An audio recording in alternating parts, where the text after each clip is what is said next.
നമസ്കാരം. മുഖ്യമന്ത്രി ഇന്നൊരു പത്രസമ്മേളനം നടത്തി. അതായത് വയനാട് ഈ പ്രകൃതി ദുരന്തത്തിൽ അകപ്പെട്ടവർക്കുള്ള ദുരിതാശ്വാസ പാക്കേജിന്റെ ആ ഒരു സ്റ്റാൻഡേർഡ് ഓപ്പറേറ്റീവ് പ്രോസസ്സാണ് പത്രക്കാർക്ക് മുമ്പാകെ പറഞ്ഞത്. വളരെ നല്ല കാര്യം. പക്ഷേ അതില് ഹേമ കമ്മിറ്റി റിപ്പോർട്ടിനെ കുറിച്ച് അതിൽ ചോദിച്ചപ്പോൾ മാത്രമാണ് മുഖ്യമന്ത്രി ഉത്തരം പറഞ്ഞിട്ടുള്ളത്. വാസ്തവത്തിൽ കേരളത്തെ ഞെട്ടിപ്പിക്കുന്ന വെളിപ്പെടുത്തലുകളാണ്. പ്രത്യേകിച്ച് യാതൊരു സിനിമാ വിരുദ്ധതയും ഇല്ലാത്ത ജസ്റ്റിസ് ഹേമയും മഹാനടി കൂടിയായ ശാരദയും സിനിമാക്കാരുടെ പ്രത്യേകിച്ച് യാതൊരു വിരോധവുമില്ലാത്ത ഒരു ദുരനുഭവങ്ങളുമില്ലാത്ത KB വത്സലകുമാരിയും ഒക്കെ റിപ്പോർട്ടിൽ എഴുതിയിരുന്നത് പാവപ്പെട്ട പെണ്ണുങ്ങളുടെ കണ്ണുനീരിന്റെ ആ മഞ്ഞുപാറയുടെ അല്ലെങ്കിൽ ആ മഞ്ഞുമലയുടെ ഒരംശം മാത്രമാണ് ഈ റിപ്പോർട്ടിലൂടെ വന്നിട്ടുള്ളത്. ഇതുതന്നെ കേരളത്തിന്റെ മനസാക്ഷിയെ ഞെട്ടിപ്പിച്ചു.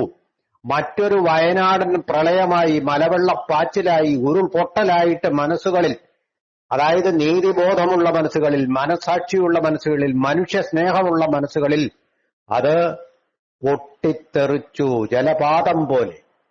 അപ്പോ അങ്ങനെയുള്ള ഒരു കാര്യത്തിൽ കേരളത്തിന്റെ ഈ നവകേരളത്തിന്റെ ശില്പിയായിട്ടുള്ള ഈ മുഖ്യമന്ത്രി എന്തുകൊണ്ട് പ്രത്യേക ഒരു പത്രസമ്മേളനം വിളിച്ച ആളുകളോട് ഞങ്ങൾ ഇന്ന നടപടി സ്വീകരിക്കാൻ പോവുകയാണെന്ന് പറഞ്ഞില്ല? എന്റെ സംശയം. പിന്നെ പത്രക്കാർ ചോദിച്ചപ്പോ അദ്ദേഹം പറഞ്ഞത്, നേരത്തെ സജി ചെറിയാനും പറയുന്നത്, ആരെങ്കിലും പരാതി തരികയാണെങ്കിൽ നടപടിയെടുക്കും.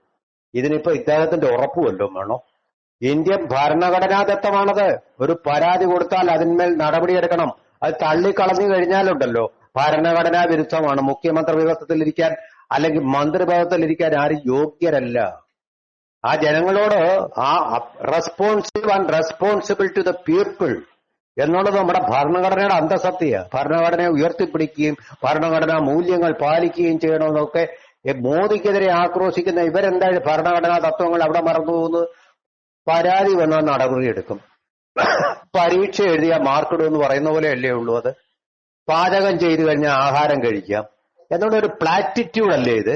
എന്തൊരു ആറ്റിറ്റ്യൂഡാണ് ഇത് വാസ്തവത്തിൽ? ഇങ്ങനെയാണോ വേണ്ടത്?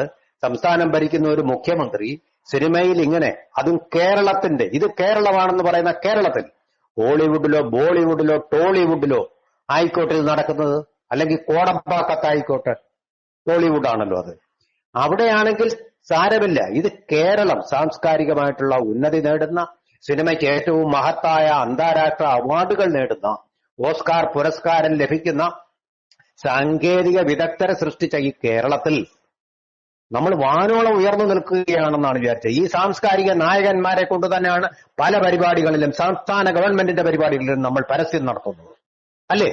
പല പരസ്യങ്ങൾക്കും പരസ്യം നിൽക്കുന്ന ഇവരുടെ ശരിയായിട്ടുള്ള മുഖം ഇപ്പൊ നമ്മൾ കാണുന്നു. മുഖം മൂടികൾ അഴിഞ്ഞു വീണിരിക്കുന്നു. രാജാവ് നഗ്നനാണ് എന്ന് ഹേമ കമ്മിറ്റി പറഞ്ഞിരിക്കുന്നു.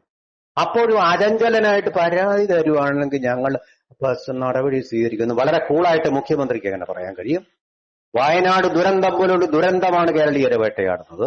അതുപോലെ മോശമായ കാര്യങ്ങളാണ് സിനിമയിൽ നടന്നുകൊണ്ടിരിക്കുന്നത്. ഒന്നും മൂത്രമൊഴിക്കാൻ പോലും സ്വാതന്ത്ര്യമില്ലാത്ത പെൺകുട്ടികൾ എങ്ങനെയാണ് പരാതി കൊടുക്കുന്നത്? എന്ത് ധിക്കാരമാണ് ഈ പറയുന്നത്? കിടക്കുന്ന വാതിലുകൾക്ക് മുമ്പിൽ വന്ന് കൊട്ടുന്ന മഹാനടന്മാരുള്ള ഒരു വേദി, ഒരു ഫീൽഡിൽ എങ്ങനെയാണ് ഇവർ പരാതി കൊടുക്കുന്നത്? എന്തെങ്കിലും ഒന്ന് തിരിച്ചു പറഞ്ഞു കഴിഞ്ഞാൽ അവസരങ്ങളെല്ലാം നഷ്ടപ്പെട്ട അപമാനിതരാകുന്ന, വ്രണതരാകുന്ന സ്ത്രീത്വമുള്ള ഒരു നാട്ടിൽ ഒരു മുഖ്യമന്ത്രി സ്വീകരിച്ച നിലപാട് തീർച്ചയായിട്ടും അത് സ്ത്രീപക്ഷമാണെന്ന് തോന്നുന്നില്ല. അതിലും കുറെ കൂടി സ്ത്രീപക്ഷമായിട്ടാണ് KK ശൈലജ ടീച്ചർ പറഞ്ഞതൊക്കെ. ഇത് ഞെട്ടിക്കുന്നതാണ്. സിനിമാ രംഗത്ത് അവരെ പോലും ഞെട്ടിച്ചു. ഏറെക്കുറെ ഇടതുപക്ഷക്കാരൊക്കെ ധാരാളമായിട്ടുള്ള സിനിമയിലെ ഈ സംഭവങ്ങളൊക്കെ അവരെയും ഞെട്ടിച്ചു എന്ന് പറയുമ്പോൾ ഈ 4 വർഷക്കാലം പൂഴ്ത്തിവെച്ചതിനു പിന്നിൽ ഗൂഢാലോചന ഉണ്ടായിരുന്നു എന്ന് കേരള സമൂഹം ധരിച്ചാൽ അതൊരു തെറ്റിദ്ധാരണയാണ്, അല്ലെങ്കിൽ അബദ്ധധാരണയാണെന്ന് നമുക്ക് പറയാൻ കഴിയുമോ? നമ്മുടെ ശ്രദ്ധ വയനാടിന് വേണ്ടിയിട്ടുള്ള പാക്കേജ് അത് കഴിഞ്ഞു. ഇനിയെങ്കിലും ഹേമ കമ്മിറ്റി പുറത്തുവിട്ടിരിക്കുന്ന റിപ്പോർട്ട് അവർ തന്നെ പറഞ്ഞിട്ടുണ്ട്. ഈ മൊഴികൾ ഇപ്പൊ നമ്മളല്ലേ അറിയാതുള്ളൂ, മന്ത്രിമാരെല്ലാം വായിച്ചിരിക്കാമല്ലോ, വായിക്കാൻ അവസരമുണ്ടല്ലോ. അവരതിന് പ്രകാരമുള്ള നടപടികളും ചോദ്യം ചെയ്യലുകളും ആരംഭിക്കണം. മുഖം മൂടികൾ അഴിഞ്ഞു വരണം. ഇവരുടെ യഥാർത്ഥ മുഖം കാണണം.